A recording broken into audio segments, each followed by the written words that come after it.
হুমায়ুন আহমেদ স্যারের এই কথাটা আমার কাছে অনেক বেশি ভালো লাগে। কাউকে মনে পড়ছে, ফোন করো। কাউকে দেখতে ইচ্ছে হচ্ছে, জানাও। কাউকে ভালোবাসো, বলে দাও। সময় নিও না। আগামী 5 মিনিট বেঁচে থাকবে কিনা তার কোনো গ্যারান্টি নেই। অপূর্ণতা নিয়ে পৃথিবী ছাড়তে নেই।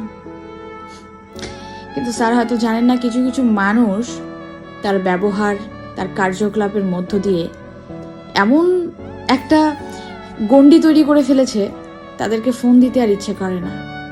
যেখানে ফোন দিলে আত্মসম্মান বিক্রি করতে হয়, সেখানে আমার মনে হয় কখনোই ঘুরে তাকানো উচিত না। স্যার হয়তো জানেন না, কিছু কিছু মানুষ আমাদের ফোন কলে বিরক্ত, কিংবা কিছু কিছু মানুষ এমন কিছু ঘটিয়ে ফেলেছে লাইফে, তাদের ফোন কলে আজ আমরা বিরক্ত। স্যার হয়তো জানেন না, কিছু মানুষকে আজকাল মনে পড়ে এটা করতে, আমরা যেন তাদেরকে তাড়াতাড়ি ভুলে যাই, যত তাড়াতাড়ি সম্ভব। তাহলেই হয়তো জীবনে ভালো থাকা যাবে। স্যার হয়তো জানেন না, বা কখনো বুঝতে পারেননি, হয়তোবা তিনিও অপূর্ণতা নিয়েই জীবন ত্যাগ করেছেন। প্রতিটা মানুষকে আসলে অপূর্ণতা নিয়েই জীবন ত্যাগ করতে হয়।